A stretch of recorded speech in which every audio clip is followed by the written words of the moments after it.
Okay, so we are going to go through a workout plan today for you to introduce our new weight room and our new facilities. So there are a few different ways that you can work out when you're coming into the weight room, depending on your goals and the amount of time that you have to dedicate to a workout. Monday morning workout, baby!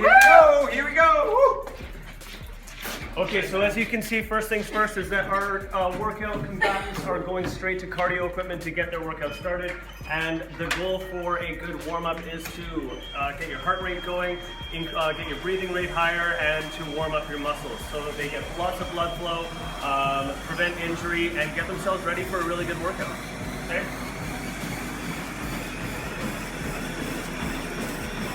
So Mr. Rowan is starting out with a standard stationary bike.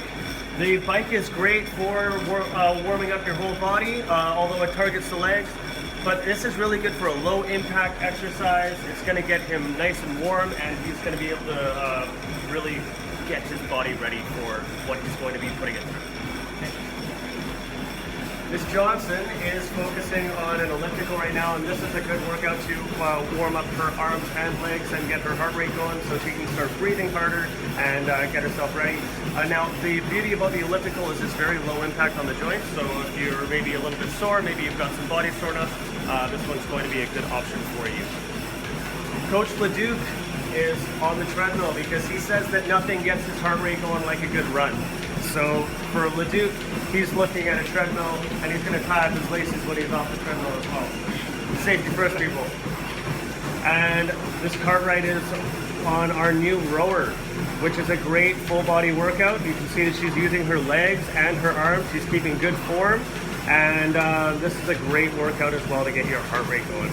Okay, so after our 5 minutes of warm up to make sure that our muscles are nice and warm and maybe a pre-workout stretch, we're gonna move on to the machines and start working with our weight training. So we can see Miss Cartwright is doing the seated row, and you can see that she's keeping her back nice and straight. She's got her knees bent, and she's looking in the mirror to make sure that she maintains proper form. You can see that there's not a lot of swinging. She's keeping her hips stationary, which is showing really good form. And she's just pulling back as far as she can and going out. And that's giving her really good form. That's working on her upper back muscles. Here you go. Okay. Miss Johnson is working on a tricep extension right here and with our new universal. And she is keeping proper form. She's using this back rest for support and then a straight plane from her shoulders to her toes and just extending with control and slow controlled movements. Looking good, Miss Johnson. Mr. Leduc is at the lat pull down station. He's working on his shoulders, his upper back, and his biceps in a whole upper body movement, targeting these different muscle groups all at once. Okay, he's ensuring that he breathes on every rep to make sure that he's able to keep his form and prevent injury. And he's also keeping good form with his back. He's not swinging back too far, and he's making sure that he's stationary through the hips. Okay. Now, Mr. Rowan is doing a chest press, bench press on the new Smith machine that we've gotten. You can see that the Smith machine allows him to keep his form and make sure that he stays in that similar plane throughout the whole movement. He has Mr. Leduc as a spotter because he's pushing heavy weight. Now, one of the safety measures that Mr. Rowan can implement is the use of these collars, okay, to prevent the weight from going, if it were to drop, it would fall on the collars and protect him. Okay, this is a great exercise for the chest. Okay, so for a full body or targeting lower body movement, Mr. Rowan's going to start with a squat. And you can see that he's keeping a really good form by having his feet shoulder width apart, toes pointing forward, and he's keeping his upper back and his back straight through the movement. He's not curling in the spine, and he's keeping the weight centered on his shoulders. When he goes up, he's going down with a slow controlled motion, and he's coming up with the same amount of control. And as safety measures, we've got the collars on the barbell, as well as we've got our safety stop, so that if the weight were to drop below, out of Mr. Rowan's hands, or if he were to fall, that this is going to catch the weight and keep him from getting hurt. Miss Johnson is exercising on our new leg press machine. Now this is the new hoist leg curl, which has two functions. Right now she's using the leg curl setting, which engages her hamstrings, and she can do it either one leg or two.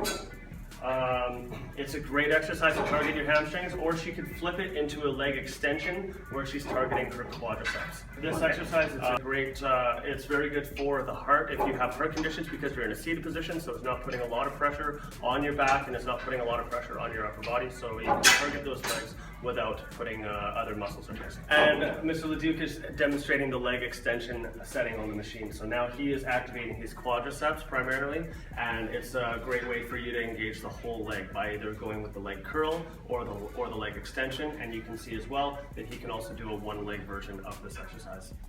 Okay, so standing calf raise is a great exercise for targeting your lower legs and your calves to make sure to keep them explosive and to help with your vert. And you can see Ms. Cartwright, she's using dumbbells as her to add some extra weight to the exercise, and she's keeping a straight back, and she's just going up onto her toes to engage her calf muscles.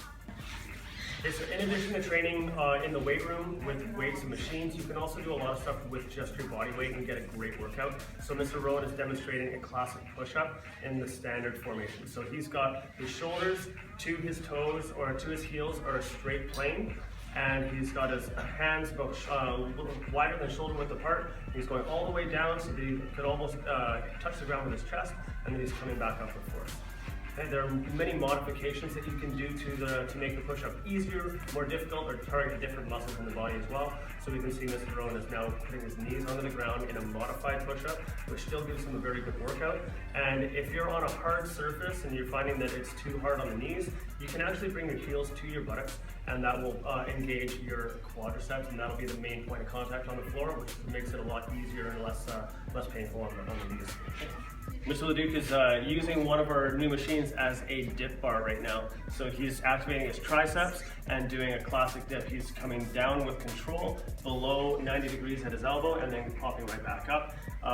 You can see that he's curled his feet so that they're not hitting the ground, and that's engaging his arms in a really good workout. Okay. Just as we were able to do squats with the weight and the squat rack, we can also do squats without any weight. And so you can see that Ms. Johnson is keeping great form right now. She's keeping the weight in line with her body plane, and she's got her her feet shoulder width apart, toes pointing forward. And when she goes down, her knees are staying in behind the fronts of her toes. She's making sure that she's centered with the weight balanced on the backs of her heels.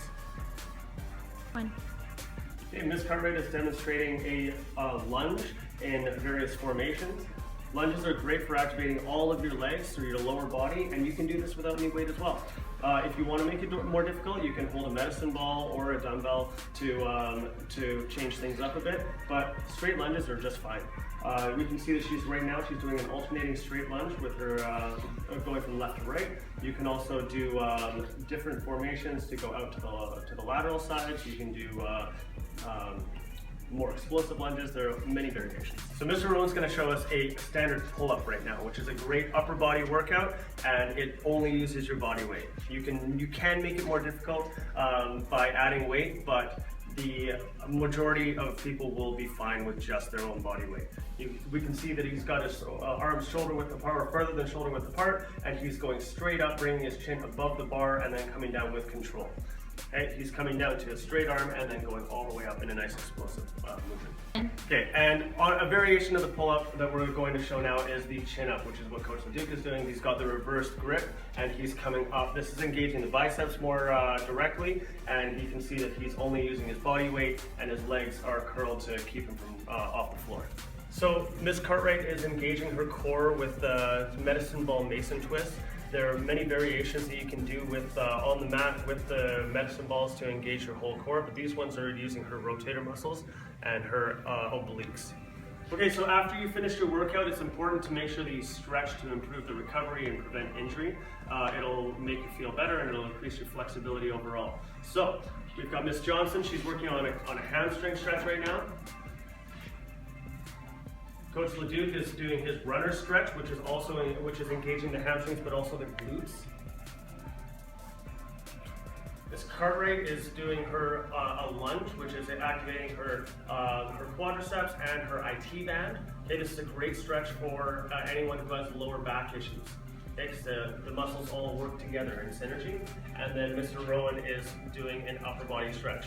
Okay, stretching his triceps and his upper back. Okay, Mr. Rowan has now switched to a lower body or a rotator muscle stretch that's working on his lats as well as his lower back and a bit of his shoulders. Okay. Ms. Cartwright is activating her triceps and stretching her shoulders. Mr. Leduc is doing a different variation of the runner stretch, still working on his glutes, just in a different position. And Ms. Johnson is stretching her groin muscles on the inside of her legs. Okay, so now we're going to look at some of the logistical stuff of using the weight room. Really, it's important to make sure that when you come in, that you have signed in, that you have to make sure that you have that you know all of the safety and procedural information associated with the weight room. So Ms. Cartwright's just reading through the fitness room usage guide to make sure that she knows what she has to do and what she has to keep in mind while she's in here in order to stay safe. And then she's signing in to let us know that she was in here when she was in here and that she is allowed to use the weight room. Coach Leduc has finished off his workout and he is using the Lysol wipes to make sure that the machines are clean and sanitized for the next user. Safety. Ms. Johnson is removing the weights that she has used on her workout to ensure that the next person who uses the machine doesn't have to do that for her. Okay, this is also a safety mechanism, and it's just a way of keeping the weight room clean and organized. And when we're all finished, Mr. Rowan is making sure that the windows are closed, and when we leave, we're making sure that the lights are turned out